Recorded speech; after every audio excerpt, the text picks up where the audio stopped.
In the 1950s and 80s, our grandmothers knew how to make lunches in under 10 minutes that mattered. Their work in the kitchen didn't just open cans. They heated soup on the stove and fried eggs in hot pans when no one was coming. These 30 forgotten 10-minute lunches from the 1950s might sound too simple today, but they kept seniors fed. Let's rediscover the 30 cheap vintage lunches seniors lived on when they ate alone. Canned tomato soup with crackers.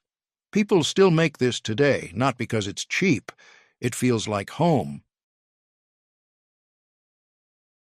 Canned tomato soup with saltine crackers wasn't fancy soup. It survived when seniors living alone had a can of Campbell's tomato soup in the pantry, saltine crackers in the cupboard, and 10 minutes to make lunch. The dish was simple: a can of tomato soup poured into a saucepan, heated on the stove until it bubbled, then served in a bowl with saltine crackers on the side. The smell was warm and tangy, cooked tomatoes and a hint of sweetness. The taste was smooth and comforting, the soup was thick and creamy, and the crackers added a salty crunch. It cost about 25 cents in 1960, one can of Campbell's tomato soup and a sleeve of saltine crackers. The texture was smooth and warm, the soup coated the spoon. Grandma made tomato soup with crackers on cold days when she wanted something warm. She heated the soup on the stove while she set the table. Children loved it. They called it red soup and crumbled crackers into the bowl. The dish disappeared by the 1990s. If canned tomato soup with crackers felt too plain, what came next was heartier. Scrambled eggs on toast wasn't fancy breakfast. It survived when seniors living alone had eggs in the fridge, bread in the pantry, and 10 minutes to make a hot lunch that filled the belly. The dish was simple: eggs cracked into a bowl, scrambled with a fork, then cooked in a buttered pan until soft and fluffy, served over toasted bread. The smell was buttery and warm: cooked eggs and toasted bread.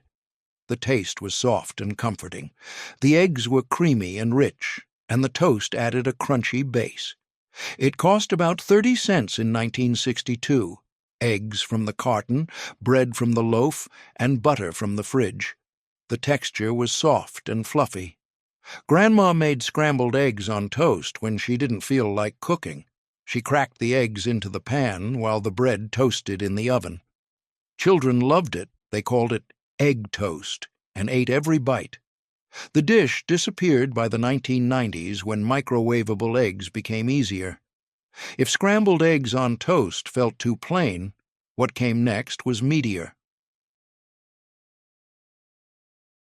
Fried Spam and eggs wasn't fancy meat. It survived when seniors living alone had a can of Spam in the pantry, eggs in the fridge, and 10 minutes to make a hot lunch that tasted like breakfast.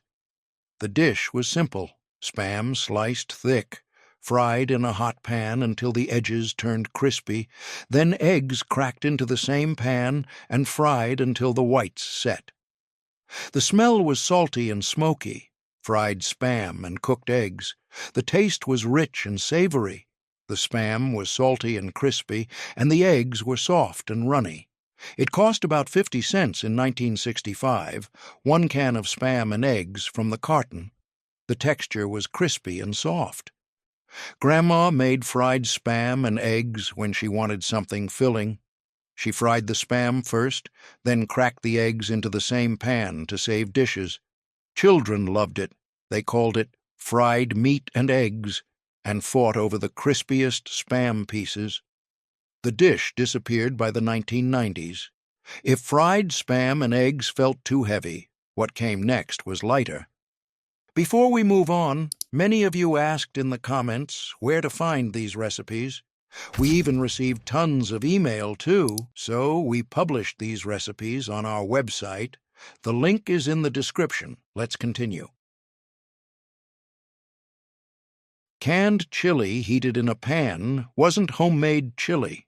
It survived when seniors living alone had a can of chili in the pantry, a hot pan on the stove, and 10 minutes to make a hot lunch that stuck to the ribs. The dish was simple: a can of chili poured into a saucepan, heated on the stove until it bubbled, then served in a bowl with crackers or bread on the side. The smell was spicy and rich: cooked beans, ground beef, and chili powder.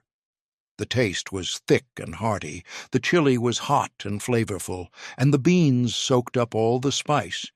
It cost about 40 cents in 1968, one can of chili from the grocery store. The texture was thick and chunky. Grandma made canned chili when she wanted something hot and filling. She heated the chili on the stove while she set the table. Children loved it. They called it bean chili and ate it with saltine crackers. The dish disappeared by the 1990s when microwavable chili became easier. If canned chili felt too spicy, what came next was milder. Hot dogs boiled in water wasn't fancy meat. It survived when seniors living alone had hot dogs in the fridge, a pot of boiling water on the stove, and 10 minutes to make a hot lunch that tasted like a picnic. The dish was simple: hot dogs dropped into a pot of boiling water, cooked for 5 minutes until heated through, then served on a bun with mustard or ketchup. The smell was smoky and salty: cooked hot dogs and steamed buns. The taste was soft and savory.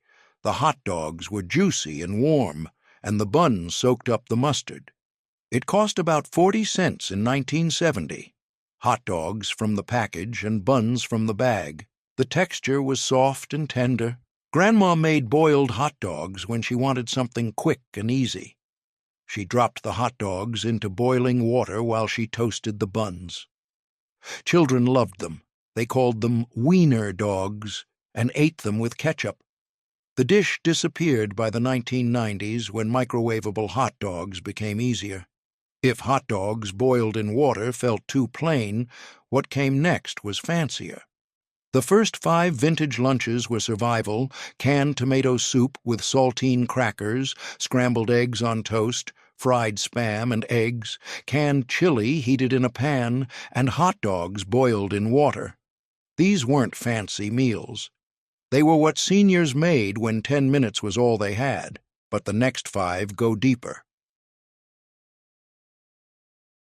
Grilled cheese sandwich wasn't fancy cooking. Seniors living alone made it when bread and cheese were in the fridge, butter was in the cupboard, and 10 minutes was all they had. 2 slices of white bread were buttered on the outside, filled with sliced cheese, then grilled in a hot pan until both sides turned golden brown. The smell was buttery and rich: toasted bread and melted cheese. The taste was warm and comforting. The bread was crispy on the outside and the cheese was gooey and salty. It cost about 30 cents in 1972, 2 slices of white bread, 2 slices of American cheese, and a pat of butter. The texture was crispy and gooey. Grandma made grilled cheese when she wanted something quick and filling. She heated the pan on the stove, buttered the bread, and flipped it once until both sides turned golden. Children loved it. They called it cheese toast and ate it with tomato soup. The dish disappeared when frozen grilled cheese became easier. If grilled cheese sandwich felt too plain, what came next was meatier. Fried bologna with fried egg wasn't fancy meat.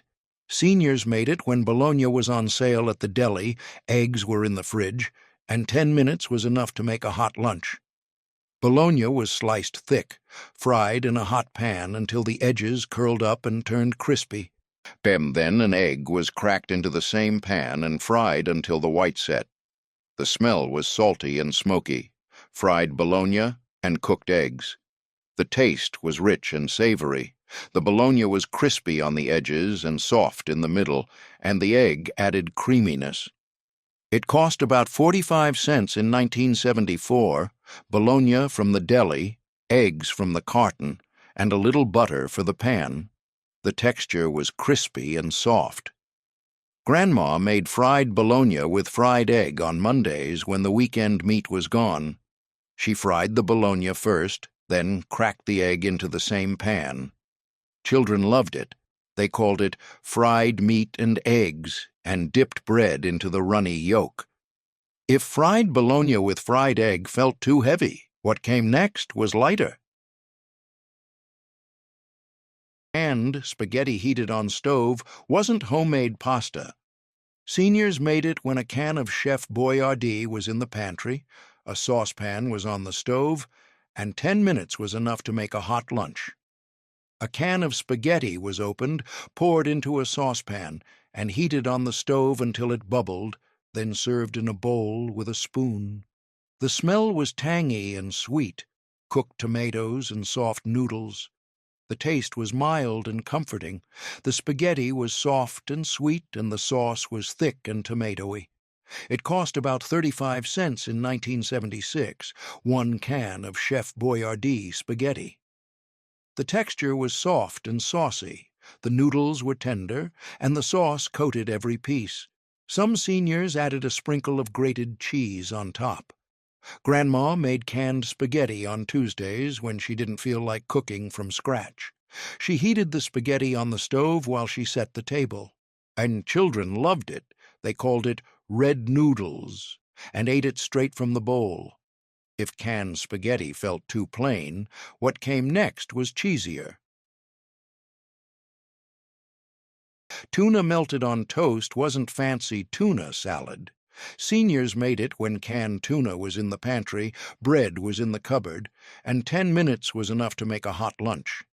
Canned tuna was drained, mixed with a little mayo, spread on toasted bread, topped with a slice of cheese, then placed under the broiler until the cheese melted and bubbled. The smell was fishy and cheesy, cooked tuna and melted cheese. The taste was warm and savory, the tuna was soft and salty, and the cheese added creaminess. It cost about 50 cents in 1978, one can of tuna, 2 slices of bread, a spoonful of mayo, and 1 slice of cheese. The texture was soft and gooey. Some seniors added a slice of tomato or a sprinkle of pepper. Grandma made tuna melted on toast on Wednesdays when she wanted something warm but easy. She toasted the bread in the oven while she mixed the tuna. Children loved it. They called it tuna cheese toast and ate it with potato chips. If tuna melted on toast felt too fishy, what came next was simpler. Fried potatoes and onions wasn't fancy side dish. Seniors made it when leftover boiled potatoes were in the fridge, onions were in the pantry, and 10 minutes was enough to make a hot lunch. Leftover boiled potatoes were sliced thin, fried in a hot pan with sliced onions and a little butter until both turned golden brown and crispy on the edges. The smell was savory and sweet.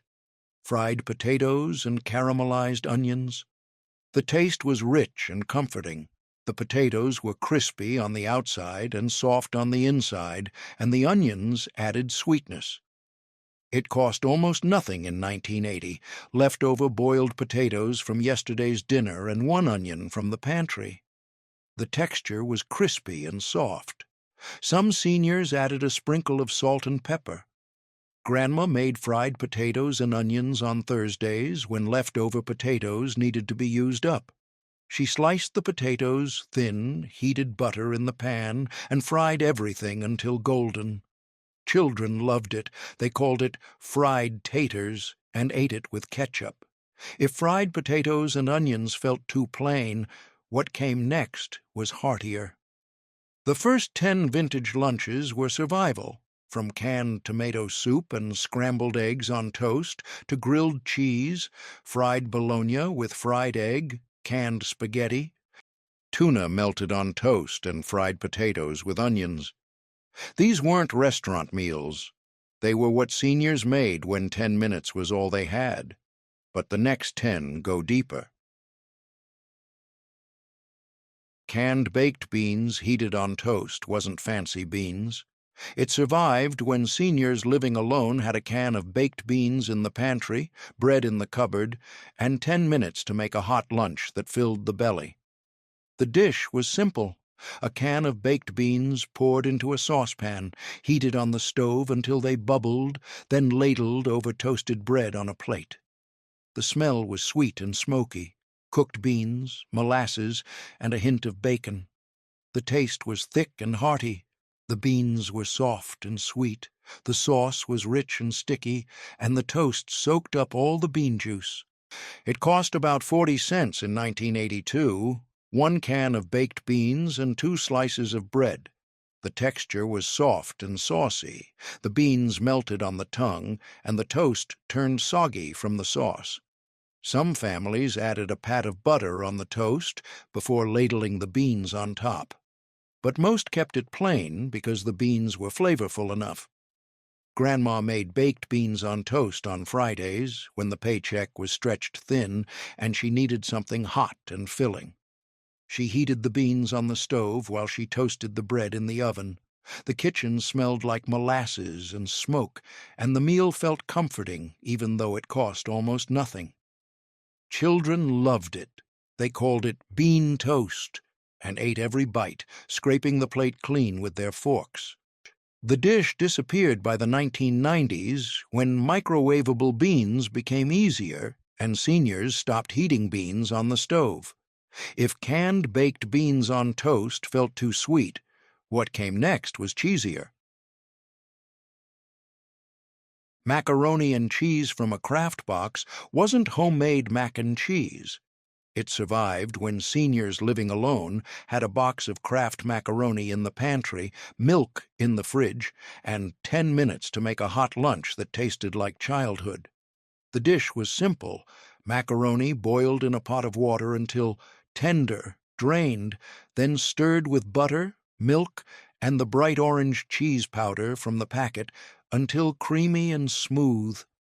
The smell was cheesy and buttery: cooked pasta and powdered cheese. The taste was soft and comforting. The macaroni was tender, the cheese sauce was creamy and salty, and every bite tasted like nostalgia.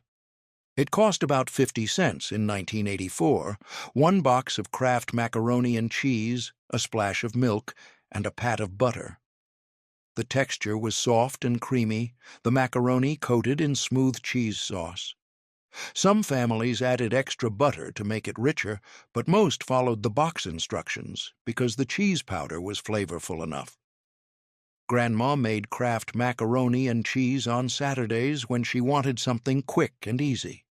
She boiled the macaroni on the stove while she set the table.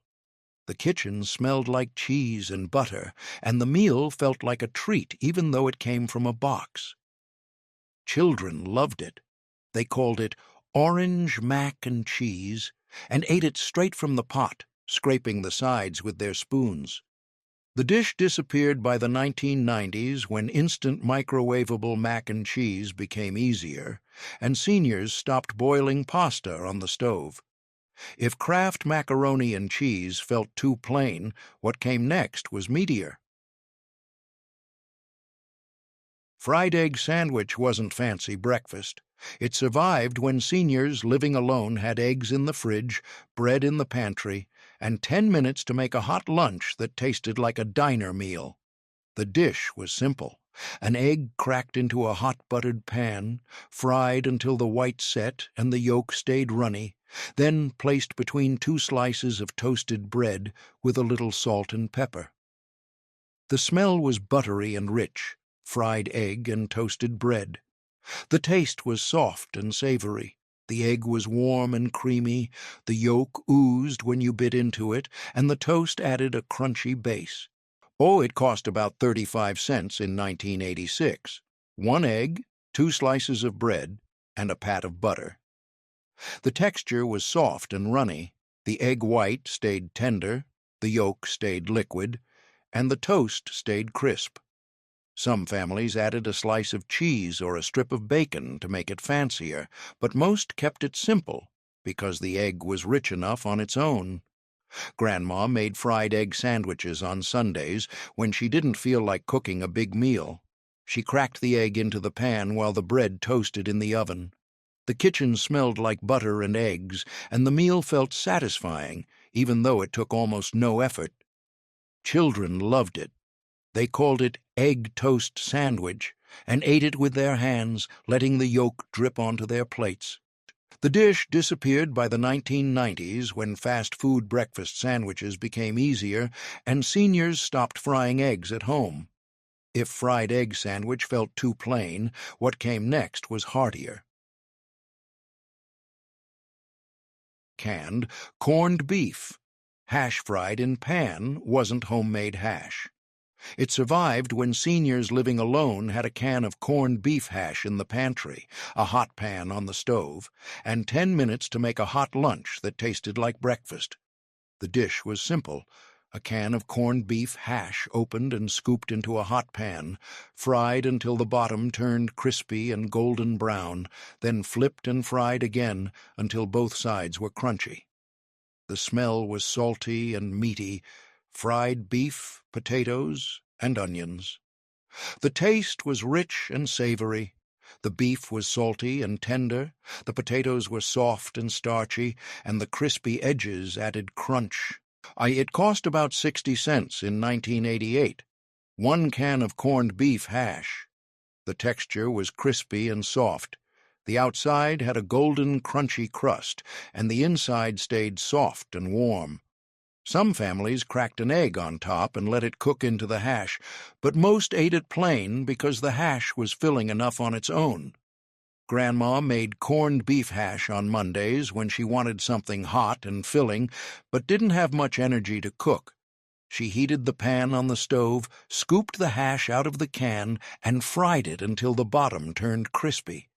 The kitchen smelled like fried meat and potatoes, and the meal felt hearty even though it came from a can. Children didn't always love it. They said it looked too brown and tasted too salty, but nobody left the table hungry. The dish disappeared by the 1990s when frozen hash browns became easier. If canned corned beef hash felt too heavy, what came next was lighter.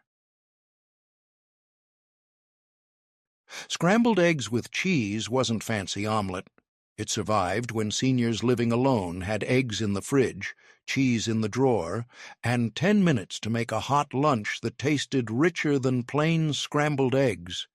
The dish was simple: eggs cracked into a bowl, scrambled with a fork, then cooked in a buttered pan until soft and fluffy, with shredded cheese stirred in at the end until it melted into the eggs. The smell was buttery and cheesy: cooked eggs and melted cheese. The taste was soft and rich. The eggs were creamy and light, and the cheese added saltiness and creaminess. It cost about 40 cents in 1990. Eggs from the carton, shredded cheese from the bag, and butter from the fridge.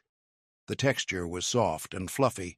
The eggs stayed tender, and the cheese melted into creamy pockets.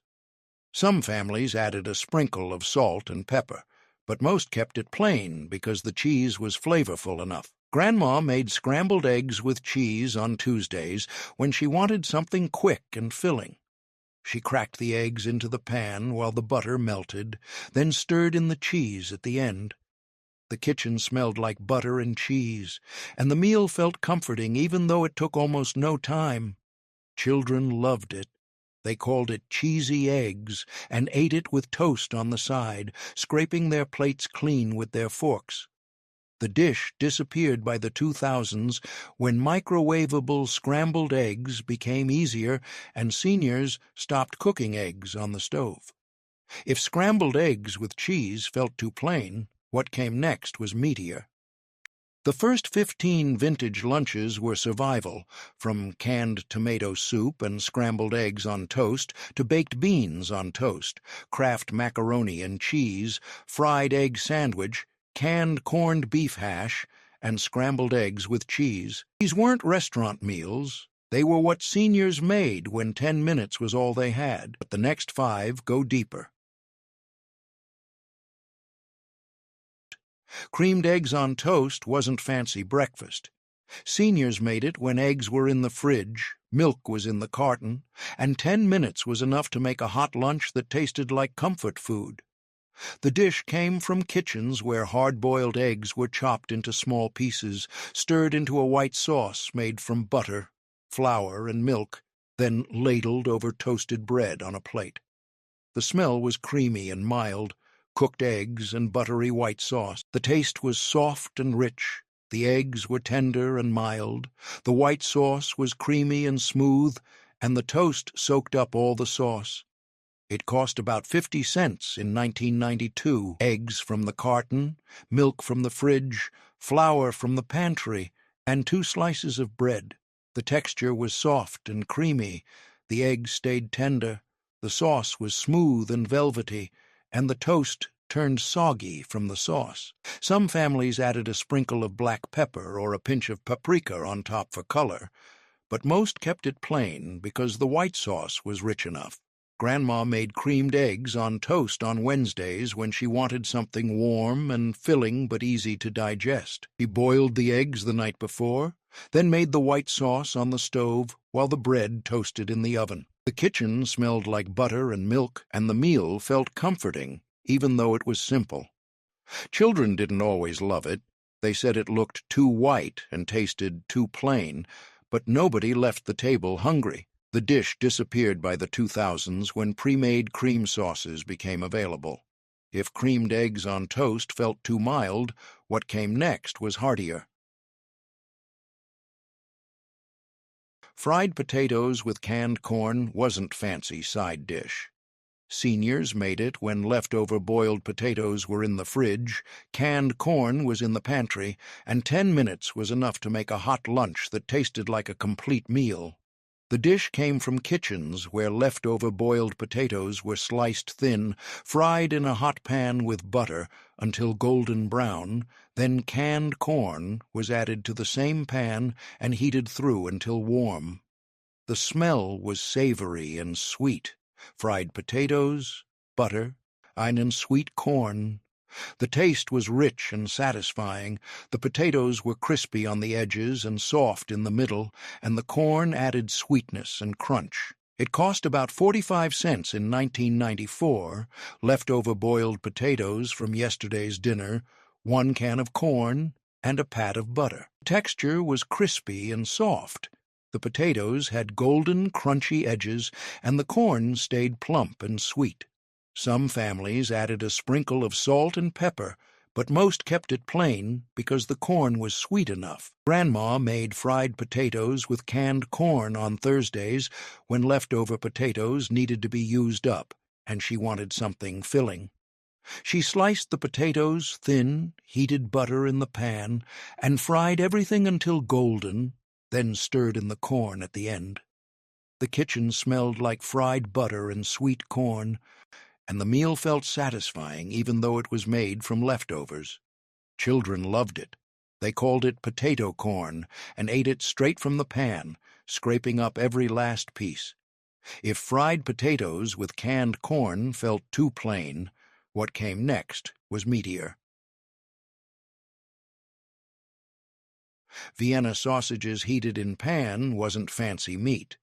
Seniors made it when a can of Vienna sausages was in the pantry, a hot pan was on the stove, and 10 minutes was enough to make a hot lunch that tasted like canned meat. The dish came from kitchens where a can of Vienna sausages was opened. The sausages were drained, then fried in a hot pan with a little butter until the outside turned golden and slightly crispy. The smell was salty and smoky, cooked sausage and butter. The taste was soft and savory. The sausages were tender and salty, and with a slightly smoky flavor. It cost about 50 cents in 1996, 1 can of Vienna sausages and a pat of butter. The texture was soft and slightly crispy. The sausages stayed tender inside, and the outside had a golden, slightly crunchy crust. Some families added a splash of ketchup or mustard on the side, but most ate them plain because the sausages were salty enough. Grandma made Vienna sausages on Fridays when the paycheck was stretched thin and she needed something quick and filling. She heated the pan on the stove, drained the sausages from the can, and fried them until golden. The kitchen smelled like fried meat, and the meal felt satisfying even though it came from a can. Children loved them. They called them little hot dogs, and ate them with crackers on the side, dipping the sausages in ketchup. The dish disappeared by the 2000s when microwavable sausages became easier and seniors stopped frying canned meat on the stove. If Vienna sausages felt too salty, what came next was lighter. Fried cabbage with bacon bits wasn't fancy side dish. Seniors made it when a head of cabbage was in the fridge, bacon bits were in the cupboard, and 10 minutes was enough to make a hot lunch that tasted like comfort food. The dish came from kitchens where cabbage was shredded thin, fried in a hot pan with a little butter until soft and slightly caramelized. Then bacon bits were stirred in at the end for flavor. The smell was savory and sweet. Fried cabbage, butter, and smoky bacon. The taste was soft and rich. The cabbage was tender and slightly sweet from caramelizing, and the bacon bits added saltiness and crunch. It cost about 50 cents in 1998, half a head of cabbage and a handful of bacon bits from the jar. The texture was soft and tender, the cabbage wilted into soft strips, and the bacon bits stayed crunchy. Some families added a sprinkle of salt and pepper or a splash of vinegar to brighten the flavor, but most kept it plain because the bacon bits were flavorful enough.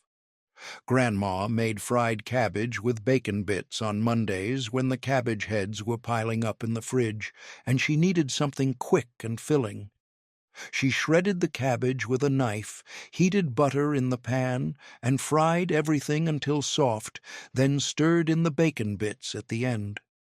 The kitchen smelled like fried butter and bacon, and the meal felt comforting even though it was simple. Children didn't always love it. They said it smelled too strong, but nobody left the table hungry. If fried cabbage with bacon bits felt too plain, what came next was meatier. Pan-fried leftover meatloaf slice wasn't fancy cooking. Seniors made it when leftover meatloaf was in the fridge, a hot pan was on the stove, and 10 minutes was enough to make a hot lunch that tasted better than yesterday's dinner. The dish came from kitchens where leftover meatloaf was sliced thick, fried in a hot pan with a little butter until both sides turned golden brown and crispy on the edges. The smell was savory and rich, fried meat, ketchup glaze, and butter. The taste was warm and hearty, the meatloaf was tender and flavorful inside, and the crispy edges added crunch. It cost almost nothing in 2000, leftover meatloaf from yesterday's dinner and a pat of butter. The texture was crispy and soft. The outside had a golden, crunchy crust, and the inside stayed tender and moist. Some families added a splash of ketchup on top or a fried egg on the side to make it more filling, but most ate it plain because the meatloaf was flavorful enough. Grandma made pan-fried leftover meatloaf on Tuesdays when yesterday's meatloaf needed to be used up, and she didn't want to eat it cold. She sliced the meatloaf thick, heated butter in the pan, and fried it until both sides turned golden. The kitchen smelled like fried meat and ketchup, and the meal felt satisfying, even though it was made from leftovers. Children loved it. They called it fried meatloaf and ate it with bread on the side, making sandwiches with the crispy slices. If pan-fried leftover meatloaf felt too heavy, what came next was lighter. Fried rice with egg wasn't fancy Chinese food. It survived when seniors living alone had leftover rice in the fridge, eggs in the carton, and 10 minutes to make a hot lunch that tasted better than takeout. The dish was simple. Leftover white rice scooped into a hot pan with a little butter or oil, fried until it started to crisp up on the edges, then an egg was cracked into the same pan and scrambled together with the rice until everything mixed together. The smell was buttery and savory, fried rice, scrambled eggs, and a hint of soy sauce if you added it. The taste was soft and satisfying, the rice was warm and slightly crispy, the egg added richness and creaminess, and every bite felt filling. It cost almost nothing in 2002. Leftover rice from yesterday's dinner, 1 egg from the carton, and a pat of butter. The texture was soft and slightly crispy. The rice stayed fluffy, but had crunchy bits where it touched the hot pan, and the egg stayed soft and tender. Some families added a splash of soy sauce or a handful of frozen peas to make it fancier, but most kept it plain because the egg was rich enough. Grandma made fried rice with egg on Wednesdays when leftover rice was sitting in the fridge, and she didn't want to eat it cold. She heated the pan on the stove, scooped the rice into the hot butter, and cracked the egg on top, stirring everything together until the egg cooked through. The kitchen smelled like fried butter and scrambled eggs, and the meal felt comforting even though it was made from leftovers. Children loved it. They called it egg rice and ate it straight from the pan, scraping up every last grain. The dish disappeared by the 2010s when microwavable fried rice became easier and seniors stopped frying rice on the stove. Nobody makes it anymore except the ones who remember turning leftover rice into a hot lunch with just an egg and a pan. If fried rice with egg felt too plain, what came next was soupier. Canned soup heated with noodles wasn't fancy soup. It survived when seniors living alone had a can of chicken noodle soup in the pantry, extra egg noodles in the cupboard, and 10 minutes to make a hot lunch that felt heartier than plain soup. The dish was simple: a can of chicken noodle soup poured into a saucepan, heated on the stove until it bubbled. Then a handful of dried egg noodles was stirred in and cooked until soft and tender. The smell was warm and comforting: chicken broth, cooked noodles, and a hint of celery. The taste was soft and filling. The soup was warm and savory. The extra noodles made it thicker and more satisfying, and every spoonful felt like a full meal. It cost about 60 cents in 2004.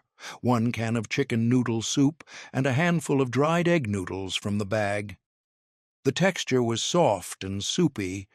The noodles stayed tender, the broth stayed warm, and everything mixed together into a thick, comforting bowl.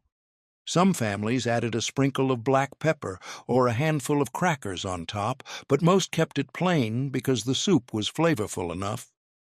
Grandma made canned soup with extra noodles on Thursdays when she wanted something warm and filling but didn't have much energy to cook. She heated the soup on the stove, stirred in the noodles, and let everything cook together until the noodles turned soft. The kitchen smelled like chicken broth and cooked pasta, and the meal felt comforting even though it came from a can. Children loved it. They called it noodle soup and ate it from deep bowls, slurping the noodles and drinking the broth. The dish disappeared by the 2010s when instant cup noodles became easier and seniors stopped heating soup on the stove. Nobody makes it anymore except the ones who remember adding extra noodles to canned soup to make it stretch further and feel more filling.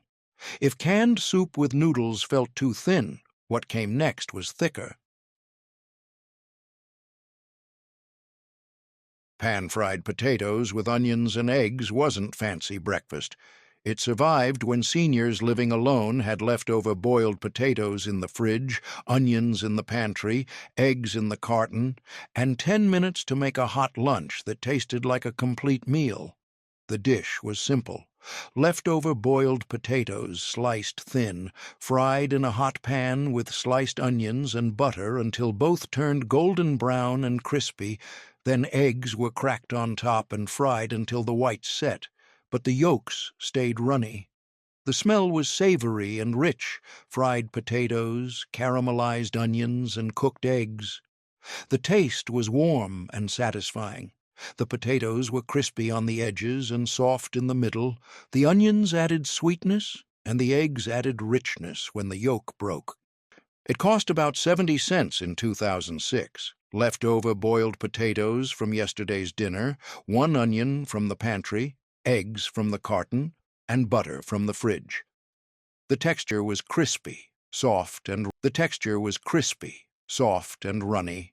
The potatoes had golden, crunchy edges. The onions stayed tender, and the egg yolk oozed over everything. Some families added a sprinkle of salt and pepper or a handful of shredded cheese on top, but most kept it plain because the onions and eggs were flavorful enough. Grandma made pan-fried potatoes with onions and eggs on Fridays when leftover potatoes needed to be used up and she wanted something filling.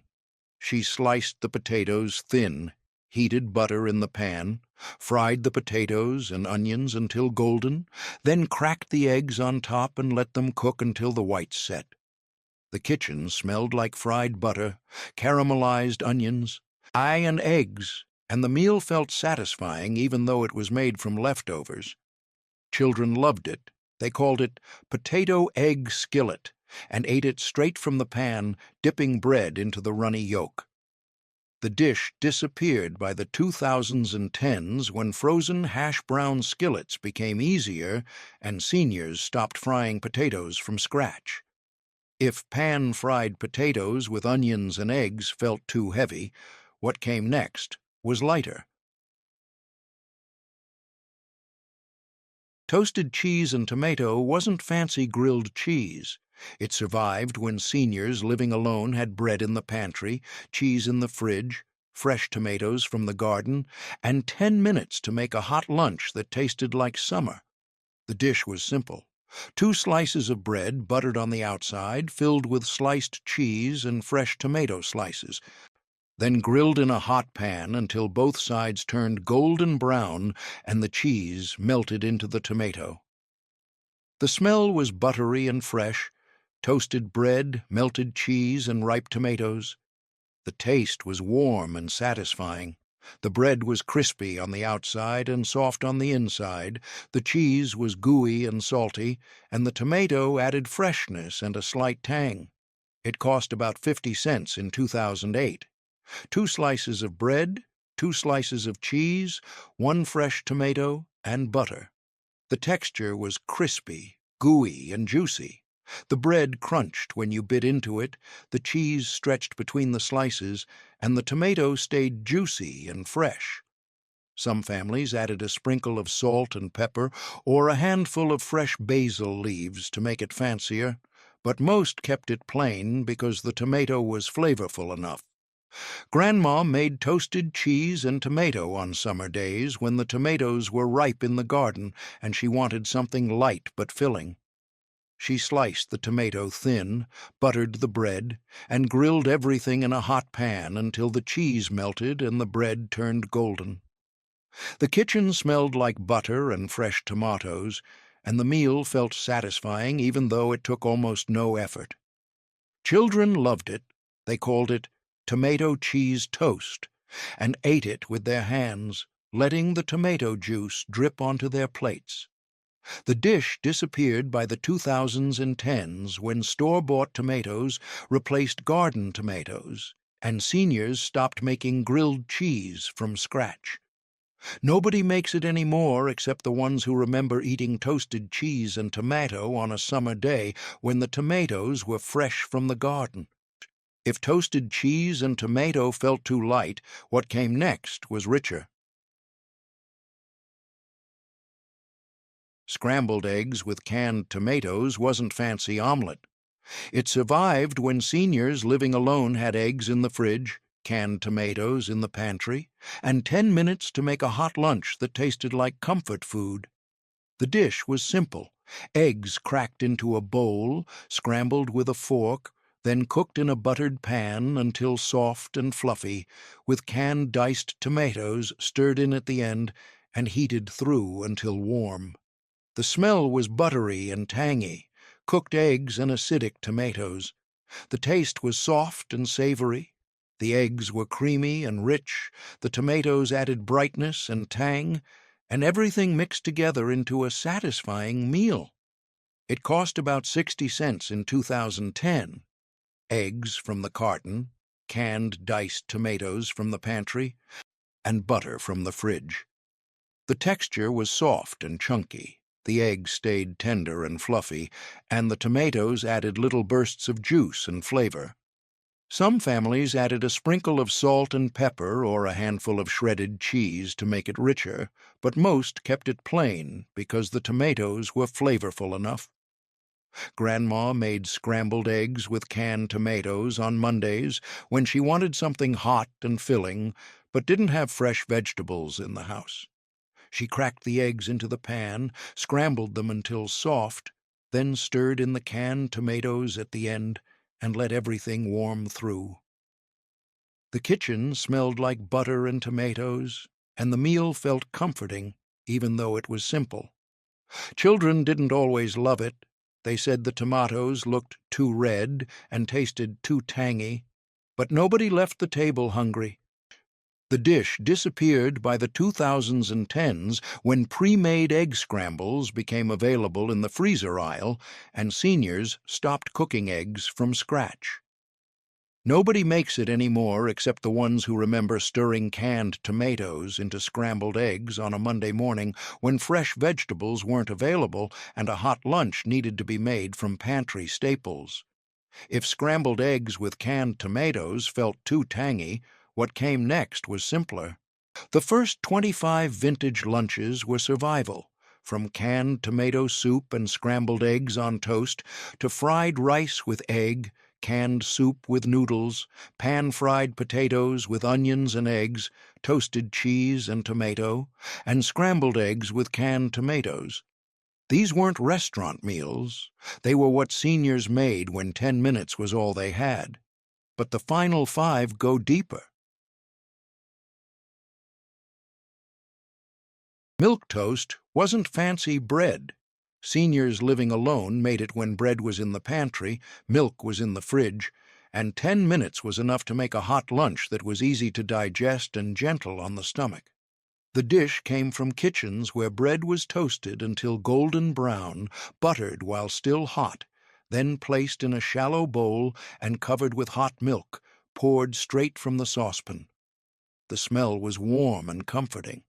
Toasted bread, melted butter, and hot milk. The taste was soft and mild. The bread soaked up the milk and turned soft and mushy. The butter added richness, and the warm milk made everything feel soothing. It cost about 30 cents in 2012, 2 slices of bread, a pat of butter, and a cup of whole milk. The texture was soft and soggy. The bread absorbed the milk until it fell apart under the spoon, and the butter melted into creamy pockets. Some families added a sprinkle of cinnamon sugar on top or a drizzle of honey to make it sweeter, but most kept it plain because the butter and milk were rich enough. Grandma made milk toast on sick days when her stomach felt upset and she needed something gentle and easy to eat. She toasted the bread in the oven, buttered it while hot, placed it in a bowl, then heated milk on the stove and poured it over the top. The kitchen smelled like toast and warm milk, and the meal felt comforting even though it was simple. Children didn't always love it. They said it looked too mushy and tasted too plain, but it was easy to eat when nothing else stayed down. The dish disappeared by the 2010s when seniors stopped making milk toast and started eating crackers or plain bread when they felt sick.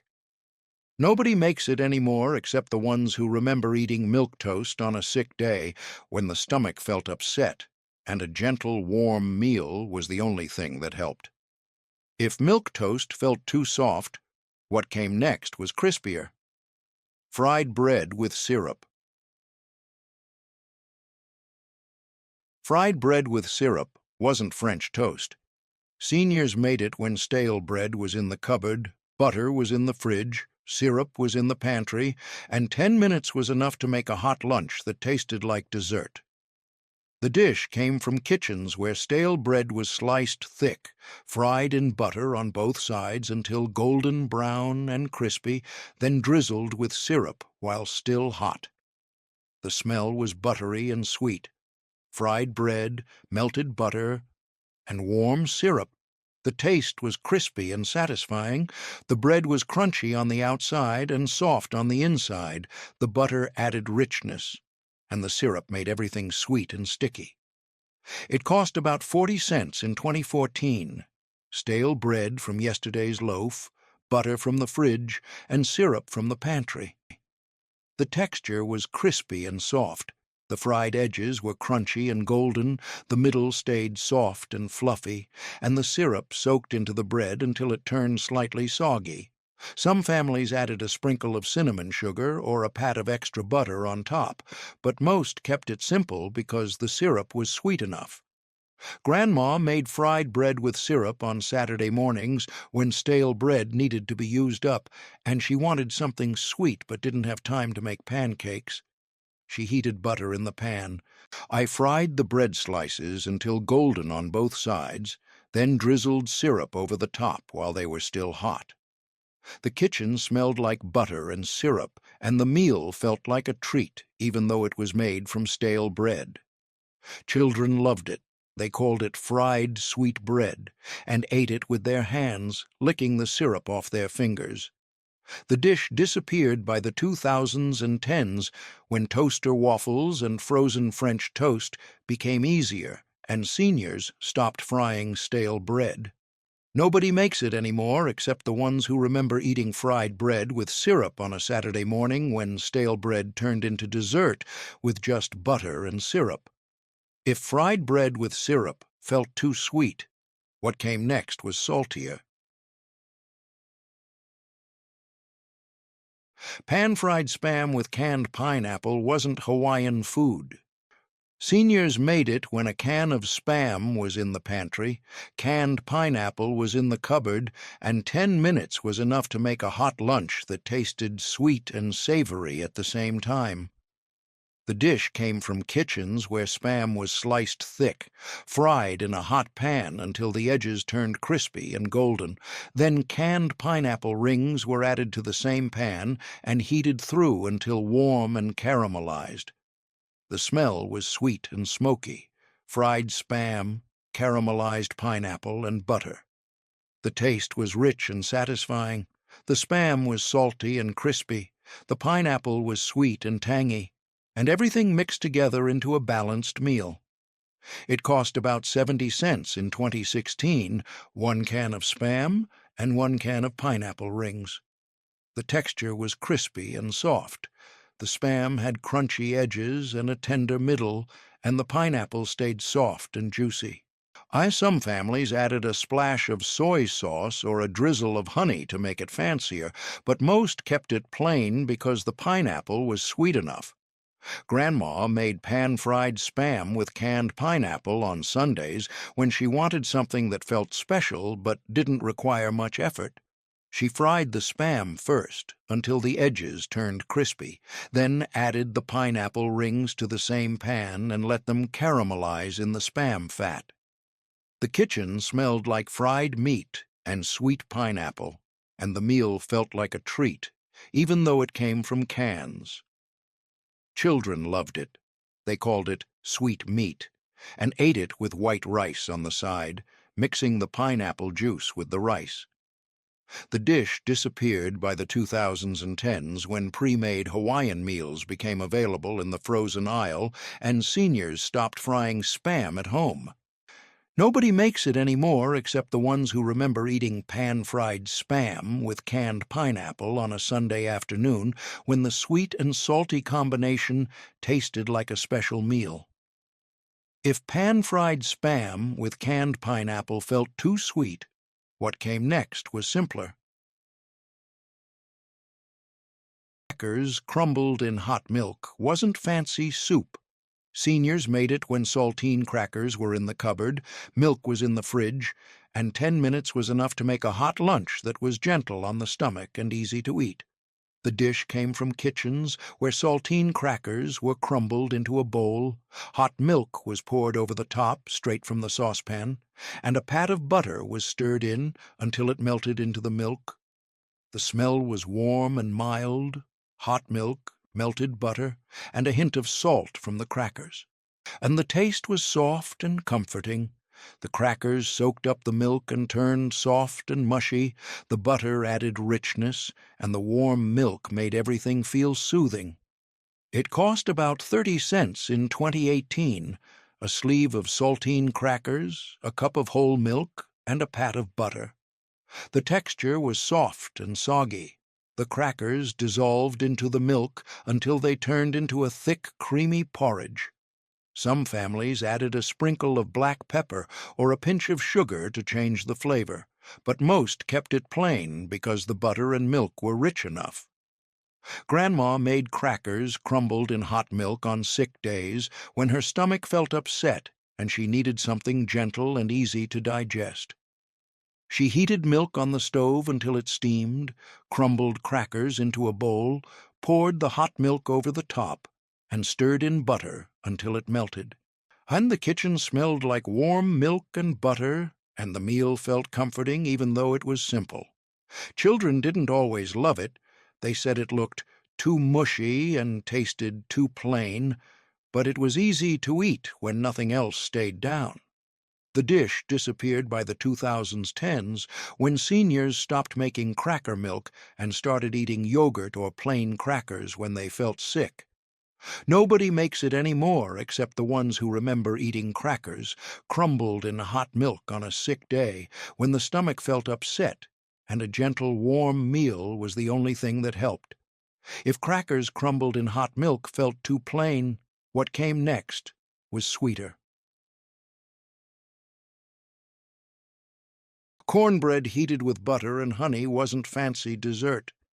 Seniors made it when leftover cornbread was in the kitchen, butter was in the fridge, honey was in the pantry, and 10 minutes was enough to make a hot lunch that tasted sweet and satisfying. The dish came from kitchens where leftover cornbread was sliced thick, heated in a pan or oven until warm, then topped with a pat of butter and a drizzle of honey while still hot. The smell was sweet and buttery, warm cornbread, melted butter, and golden honey. The taste was rich and comforting. The cornbread was soft and slightly sweet. The butter added richness, and the honey made everything taste like a treat. It cost about 50 cents in 2020, leftover cornbread from yesterday's baking, butter from the fridge, and honey from the pantry. The texture was soft and crumbly. The cornbread stayed tender and moist, the butter melted into creamy pockets, and the honey soaked into the crumbs. Some families added a sprinkle of cinnamon or a splash of milk on the side, but most kept it simple because the honey was sweet enough. Grandma made cornbread heated with butter and honey on afternoons when leftover cornbread was sitting on the counter and she wanted something sweet but didn't have time to bake. She heated the cornbread in the oven until warm, spread butter on top while it was still hot, then drizzled honey over everything. The kitchen smelled like warm cornbread and honey, and the meal felt like a treat even though it was made from leftovers. Children loved it.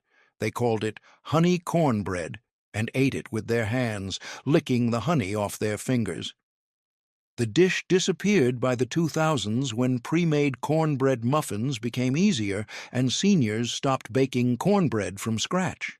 Nobody makes it anymore except the ones who remember eating cornbread heated with butter and honey on a quiet afternoon when leftover cornbread turned into a sweet lunch with just butter and honey.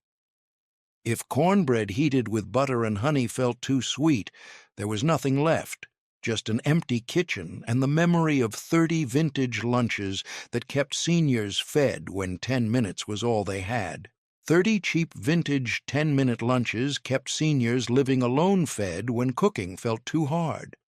Canned tomato soup with saltine crackers, scrambled eggs on toast, fried spam and eggs, canned chili heated in a pan, hot dogs boiled in water, grilled cheese sandwich, fried bologna with fried egg, canned spaghetti heated on stove, tuna melted on toast, fried potatoes and onions, canned baked beans heated on toast, macaroni and cheese from a Kraft box, fried egg sandwich, canned corned beef hash fried in pan, scrambled eggs with cheese, creamed eggs on toast, fried potatoes with canned corn, Vienna sausages heated in pan, fried cabbage with bacon bits, pan-fried leftover meatloaf slice, fried rice with egg, canned soup heated with noodles, pan-fried potatoes with onions and eggs, toasted cheese and tomato, and tell us which cheap vintage lunch did your grandmother make when she lived alone,